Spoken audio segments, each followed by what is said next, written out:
Howdy, also a trader, and I'm back in black. Well, except my jeans are blue, but we're gonna ignore that small factor. Oh, almost rhymed. So, my last video, I mentioned that I want to do something else.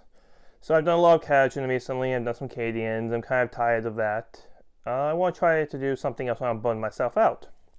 Well, there was a really cool YouTube channel called eBay Miniature Rescue. The guy goes buys miniatures off eBay in various shapes of crap. He fixes them, he saves them, he paints them, and they're good to go. Well, I'm going to try something very similar. I'm going to try Facebook Miniature Rescue. Because I was scrolling through the Facebook groups, and I found a really sweet deal on some old Stormtroopers. I wanted $30 for them.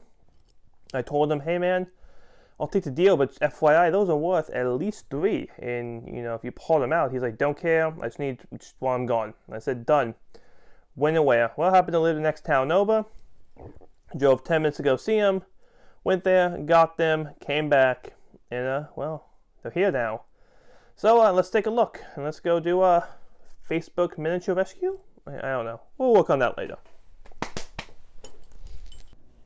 So here they are. All 19 of the Stormtroopers. So I have both the Sergeant models. This one is missing a hand. But that's fine. I can just get a plasma gun from somewhere and slap it on. I got 11 riflemen, 3 grenade launchers, 3 plasma, 1 melter. So if you give special weapons out, that's enough for like almost 2 squads. So I'll have to get some more, but it's a good starting point for this project. They come in actually almost pretty decent condition. Some of them are unpainted. Some of them, as you can kind of see, I'll use this guy here, was painted. He did attempt to strip them. His stripping did not go so well. He got a good chunk of it off. They're still usable, they're still paintable, but I want to get all the paint off as much more as I can. So, yeah, when I mentioned this is $300+, I mean, these guys go for about 20, 25 bucks a pop. These guys go for about 10 to 20 bucks a pop on eBay. And these, the special weapon squad, special weapon guys go for anywhere from 25 to the highest I've seen is 50. So in a good lot, this is 300 to 500, which is insane for things that used to cost like $2.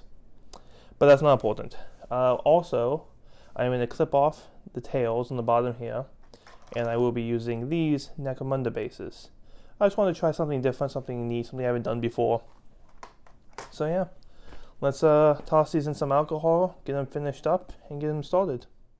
So I'm gonna be honest, I know the water looks a little bit dirty from here, but it's 91% isopropyl alcohol, and it's strong stuff. And I've only used that actually the other day for a couple of small things, so the water should still be the spicy water, yes, the spicy alcoholic water should still be good. So we dropped them in there. I usually like to leave my stuff in there for 24 to 48 hours. There's not much on here except stuff in the crevices, so I'm probably going to leave it in there for about 48 hours. And I'll take an old hard bristle toothbrush, or maybe even a steel wire brush if it's really bad, and scrape that off. And then we'll get to cleaning them, building and painting them. So after they're all clean, I clip off the little tails on the bottom and sand them down.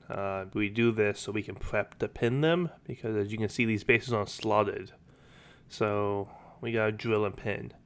So when I drill and tap my models, I do use a hand drill to get the pilot hole, and then I get this Craftsman 4-volt drill I got from Lowe's for 25 bucks. Fantastic.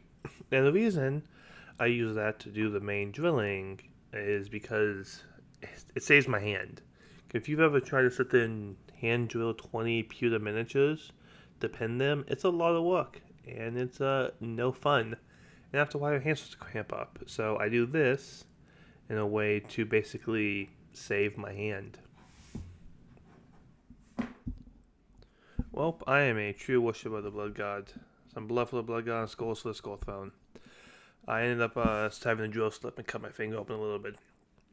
Nothing bad, and after that, I ended up just slapping some super glue on it, which dried it up, and we got back to work. Ended up drilling, tabbing, and pinning the rest of the models.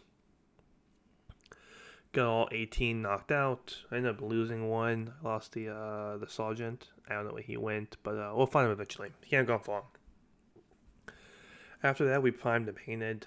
So I'm doing a very similar thing I did with my Krieg in an earlier video, where I basically did the base colors, so red for the uniform, black for the armor, lead belcher for the weapons, and then I picked out all the base colors, and then I gave it a nice big wash in Streaking Grime from AK Miniatures.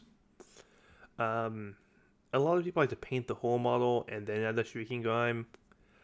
I like to use the Streaking Grime more of a wash. It's what I found that works the best for me, and I think is fantastic. I just wanted to each their own things, but I ended up giving it a wash and basically letting it dry, and then I did a bunch of highlighting and dry brushing after that. So here it is, all done up after putting the oil wash on there. Honestly, it doesn't look that bad. This is basically, I think the new term is battle ready, tabletop ready. So I could take this and slap it on a table, and no one would probably argue with it. But I'm just not a fan.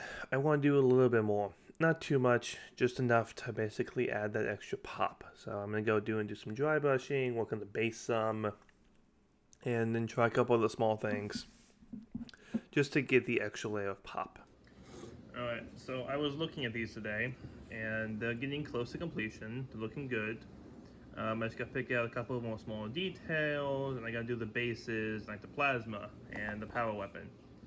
So, but I feel like they're a little bit too one monotone, if that makes sense.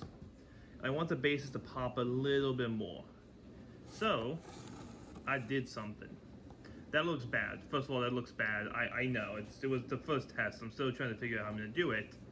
But I'm going to use whatever that is oxide. Okay? My English sucks. But that ever oxide. I'm going to use that to give the bases a little bit of color.